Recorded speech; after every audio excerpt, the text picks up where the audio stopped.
The best of Money Matters. Wealth Tracker.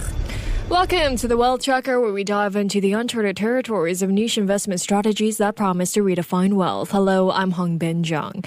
Knight Frank's latest Your Space report offers a detailed pulse check on how corporate occupiers are rethinking their real estate strategies amid an era of rapid transformation. From the rise of hybrid work to ESG pressures and shifting workforce expectations, the report highlights how companies are no longer just seeking office space, they're seeking value, flexibility, and alignment with broader business goals. So to find out more, joining me now is Dr. Lee Elliott, head of Global Occupier Research at Knight Frank. Dr. Elliott, welcome back to the show. Hi, Hongbin. Very good to be back. Thank you so much for joining us. Well, Dr. Elliott, your latest Your Space survey shows 64.7% of corporate real estate leaders identify balancing growth and innovation with cost control as a top influence on their strategy. What is driving this tension? Well, I think it is a real tension. I mean, innovation without cost discipline is a sprint to nowhere. Cost discipline without innovation is a recipe for obsolescence. So we see corporates under distinct pressure on two fronts. Firstly, the need to pilot new working models, digital tools and sustainability initiatives, but at the same time, weathering the economic storm, inflation, higher borrowing costs, shareholder demands for the ruthlessly efficient use of capital. And that balancing act is forcing corporate real estate teams to be both pioneers and gatekeepers, constantly calibrating risk versus return. And I think that tension is absolutely exacerbated by boards expecting corporate real estate to demonstrate absolutely immediate return on investment on new initiatives, even if those initiatives really deliver long-term value. That means our clients need to develop agile investment frameworks that can pivot as market conditions and corporate priorities shift, as they undoubtedly will do. Okay. So the report identifies the next 3 years as decisive for corporate real estate. What makes this period so critical then? Well, I think we're at an intersection, if you like, of two inflection points. We've got sort of post-pandemic flexibility in the labour market, and we've got post-pandemic cost discipline amongst corporates. And I think that's really making this next 3-year period really vital. Lease expiries, ESG deadlines, digital transformation roadmaps, they're all converging over the next 3 years. Portfolios signed under pre-COVID assumptions, they're going to roll off and need to be replaced, giving companies a once-in-a-decade chance to really reshape their footprints and make it relevant for the future of work. During the pandemic, many corporates actually sort of deferred a lot of these critical decisions. And as a result, they've racked up a backlog of misaligned leases, underused space, and have deferred upgrades of space, which is all important. So with those tightening budgets, rising costs, and intensifying competition for assets in the market, kicking the can down the roads is no longer really an option. And I think this window of the next cycle, 3 to 5 years, will demand decisive action before market dynamics become even more challenging. Well, 38.7% of CRE leaders cite responding to and aligning with overarching business strategy as their biggest challenge. Why are real estate teams still being brought in too late to major business decisions then? Well, I think this is all about organizational structure. I mean, real estate teams are too often reading the playbook after the game plan's been set from a higher level of the organization. We all know that organizational silos persist. M&A teams, HR teams, operations, they often plot headcount, culture, tech rollouts before actually engaging with real estate experts. And that late involvement means often corporate real estate teams have to retrofit their solutions rather than help co-design strategy. In doing so, they miss opportunities to optimize footprint, negotiate better terms, or embed sustainability in their real estate moves from day one. And this delayed engagement is creating sort of a lot of rework, higher costs, suboptimal alignment between property and people. Bridging this gap's really critical, and it requires a formal inclusion of corporate real estate into project kickoffs, ensuring that space, technology and culture are woven together from the very start. And sadly, as the report shows, that isn't common amongst corporate real estate teams and businesses. Well, only 50% of organizations have CRE representation at board level or dedicated involvement in strategic planning. In doing so, though, what opportunities are businesses missing? Well, I think the first point is that without a seat at the table, corporate real estate actually risks being an order taker, not an opportunity maker, and that's sort of one of the central issues that's facing many of our clients. I mean, early corporate real estate input drives cost synergy, workforce planning alignment, and enables organizations to shape culture through their environment. Companies with integrated corporate real estate at the very top of the organisation unlock faster deal execution. They're better at negotiating leverage in the market, and workspace that they generate truly reflects corporate purpose rather than a retrofitting of offices that never really fully serve the evolving business needs. This inclusion also fosters a sort of more proactive risk management, allowing corporate real estate to spot market trends and regulatory shifts before they become critical or costly.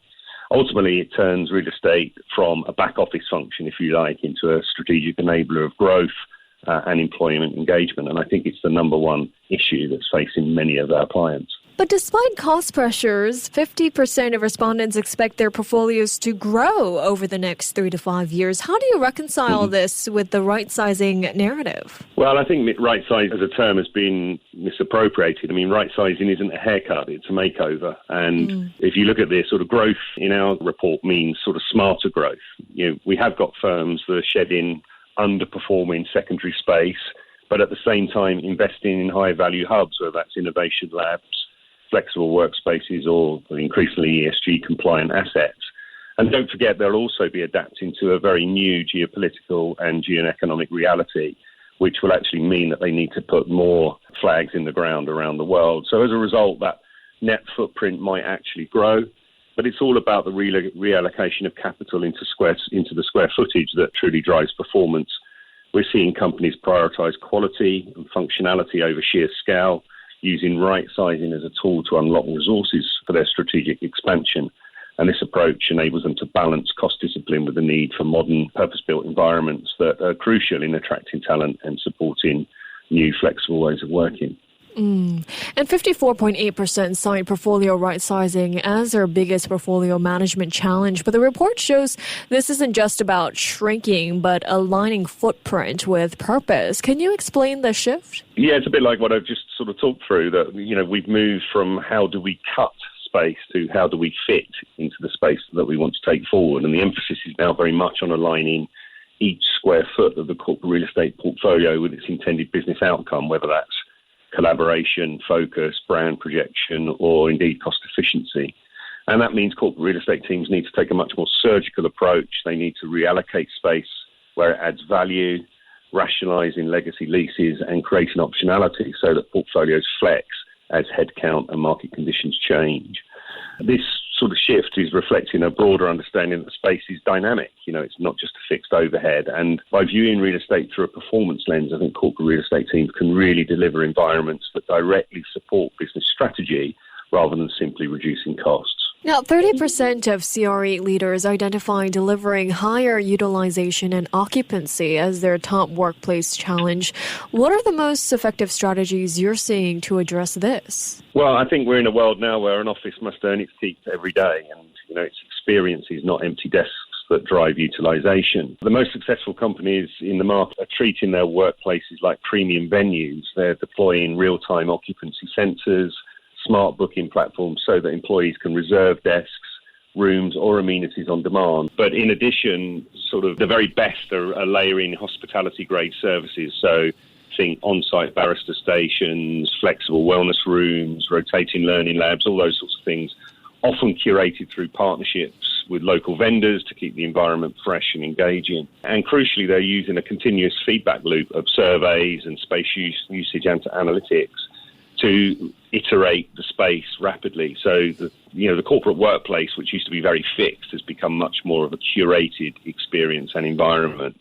And early adopters of these sort of methods tell us that these targeted pilots often unlock very meaningful occupancy uplifts within just a few months, turning the office into a place people actively choose over their home workspaces. So how are companies moving beyond simple attendance metrics to create spaces people actually want to use? Well, I think it's about measuring moments, not measuring minutes.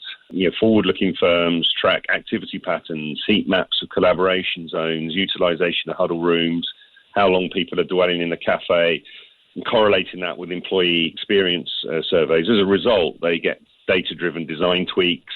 They might add in acoustic pods for focus or town square social hubs, that are absolutely tuned to how people live their workday rather than sort of an arbitrary square foot per person formula. They're also experimenting with bookable amenities and third space partnerships to enable social outreach and social impact. And this continuous refinement is ensuring that the office remains a magnet and a purpose-built environment. Okay, and you've identified 5 key actions for CRE leaders to rise to the challenge. Which one should they tackle first? Yeah, it's a good question. There's a lot of challenges out there. We identified actually 16 in the Your Space research that are facing corporate real estate leaders. I think the answer is start with strategy, not space. I think it's very easy for corporate real estate teams to either be led to or want to focus just on the square footage. I think the answer is stepping into strategy early, embedding corporate real estate in transformation, M&A, and workplace planning from the get-go. That closes that strategic gap we talked about earlier, unlocks alignment, and makes every move that they're subsequently made, whether it's right-sizing, design, integration of technology, infinitely more effective. If we anchor real estate decisions into the broader corporate agenda, then we can preempt misalignment and drive faster time to value. And as a result, also, corporate real estate sort of elevates itself as a proactive strategic role rather than perhaps as it's traditionally been regarded as a reactive transactional function. Some great insights from you there. Well, before we let you go here, Dr. Elliott, what's one piece of advice for CRE professionals who feel overwhelmed by these mounting expectations? Yeah, we have a lot of overwhelmed CRE professionals at the moment. My advice is sort of focus, and you can't boil the ocean.